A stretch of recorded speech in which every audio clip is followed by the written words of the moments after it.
Frequency Podcast Network. Stories that matter, podcasts that resonate. It's a bit later than usual, but today the Trudeau government is giving you a peek at the federal books and possibly offering new measures or promises to help you with your day-to-day life. The Fall Economic Statement, also known as FES for us people in the Ottawa bubble, is being released after markets close.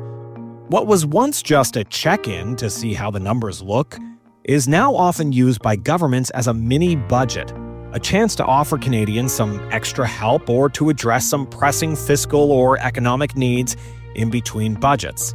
The finance minister has already announced elements of this statement, with a 2-month GST holiday worth around $1.6 billion that's currently underway, as well as new housing measures to help people build secondary suites, and changes to pension fund investment rules and tax incentives to spur economic activity.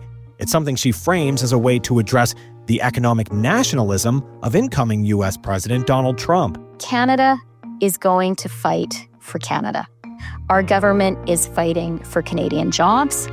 Our government is fighting for capital. But what about that promise to keep the deficit at $40 billion? How is the economy actually doing? And could incoming President Donald Trump and his tariff threats be a massive wrench in the gears for figuring out our federal finances?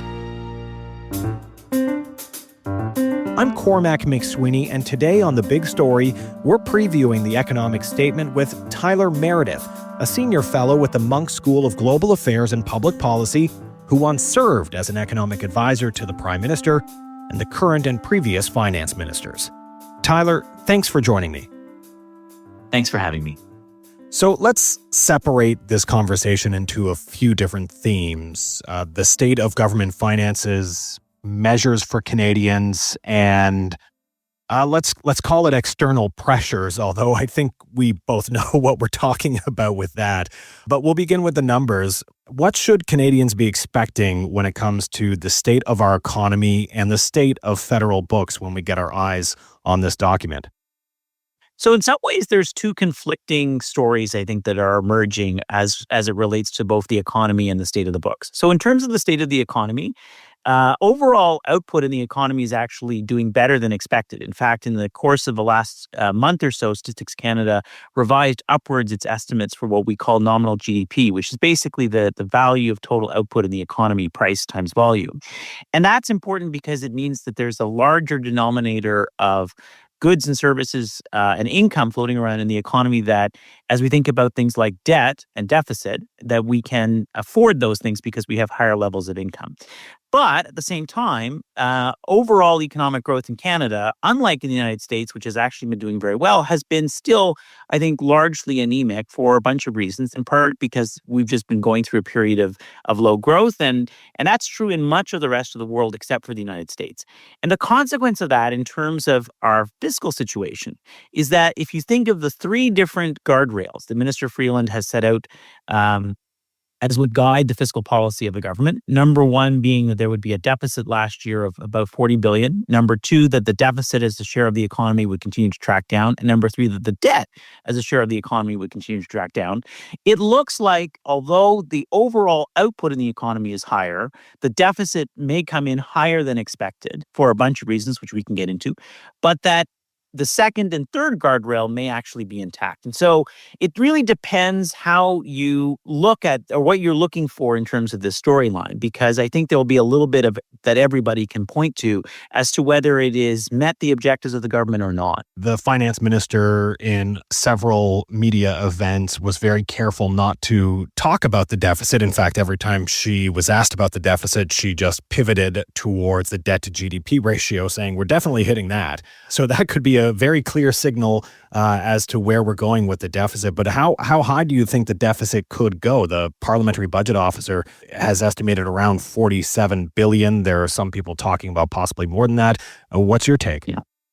So if you factor in what Minister Freeland said, where she suggested that we will at least meet the existing forecast for the debt to GDP ratio of 42.1%, if that is correct, then given the larger GDP that Canada has experienced because of that uplift in GDP that I just mentioned of about $44 billion, that would translate, if you just stabilize debt at that level, that would translate into a deficit that is potentially $18 to $19 billion higher than originally forecast in the budget. So instead of a $40 billion deficit for last year, it could be as high as 58, 59, 60 billion. Now, in a sense, some people might be alarmed by that, but in context, that's actually not that bad compared certainly to other countries, in the sense that if you look at the United States, last year they had deficits to GDP somewhere in the order of 6 to 7% of GDP, and for Canada that would represent about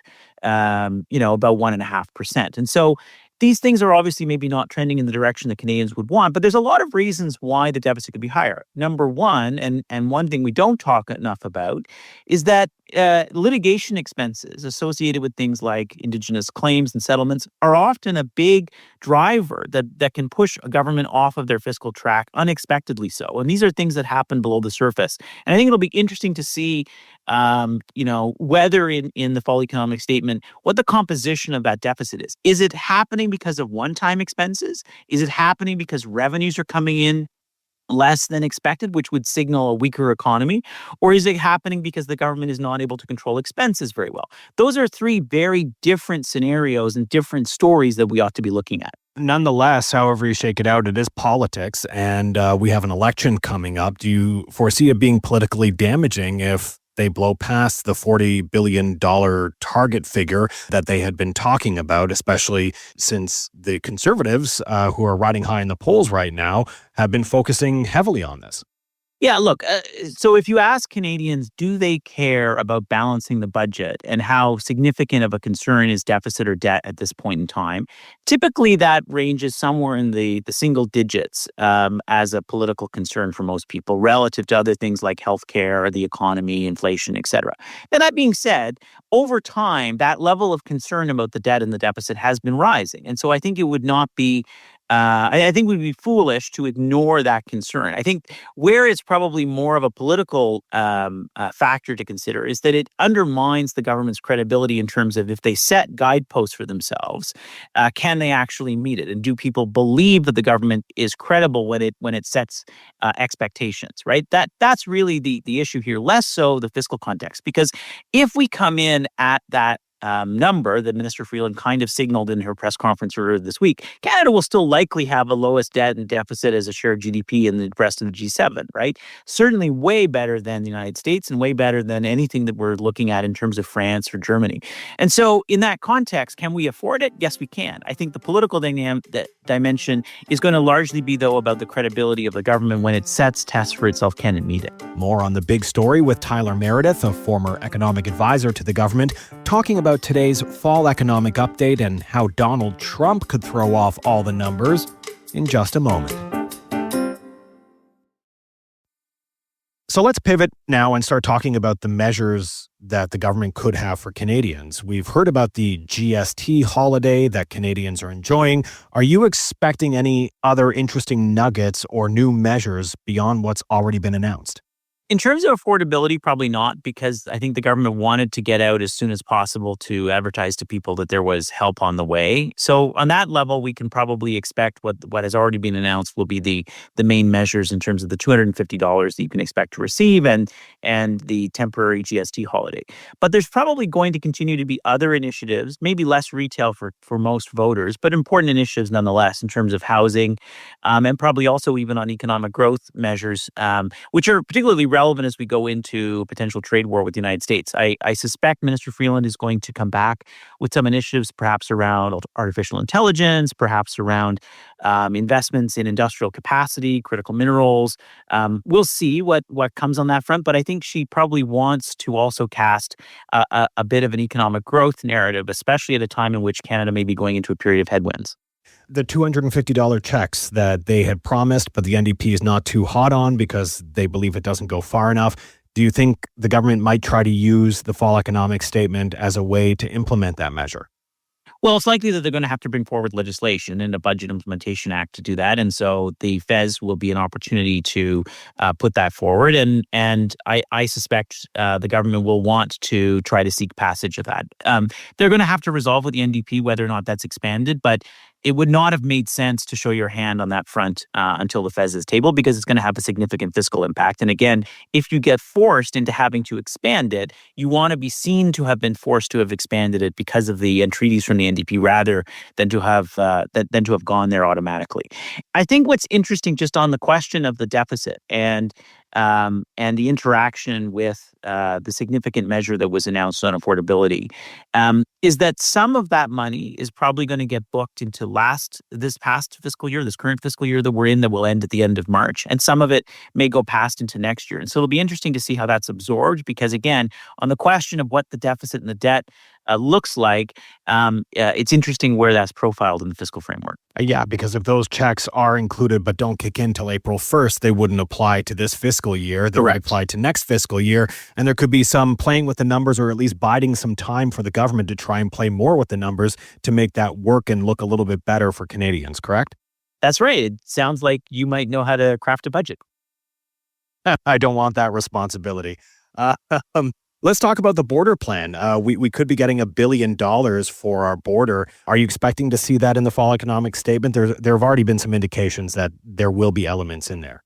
Yeah, I suspect that we will see at least a fiscal provision that is provided, so that for planning purposes that's there. Whether that's detailed in any way with further indications of what the measures would look like. I think the signal, at least I took from Minister LeBlanc's statements yesterday, was that they wanted to go out and consult more on that, and to be seen to have a fully comprehensive plan that both the provinces and the Americans had reacted to before it's public. So I don't think we'll see the details of it necessarily, but I suspect there will be a language in the document that tells us that they've made a fiscal provision for it. So a broad sort of scope of things. But could they use that border plan to potentially push through those $250 checks, putting the opposition in a tougher spot to approve border spending while also approving these checks?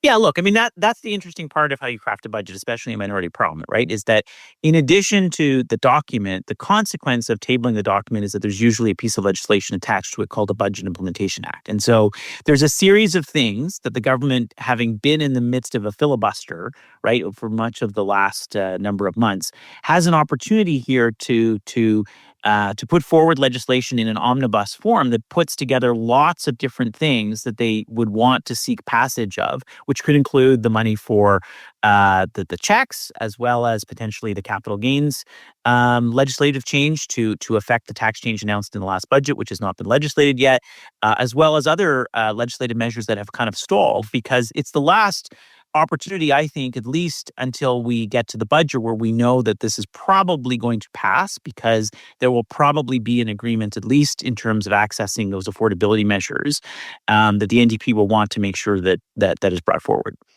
Now, let's talk about those external pressures I mentioned earlier in our conversation. Obviously, I'm talking about the tariff threat from U.S. President Donald Trump. How does that play into all of this? Because he's going to take office January 20th.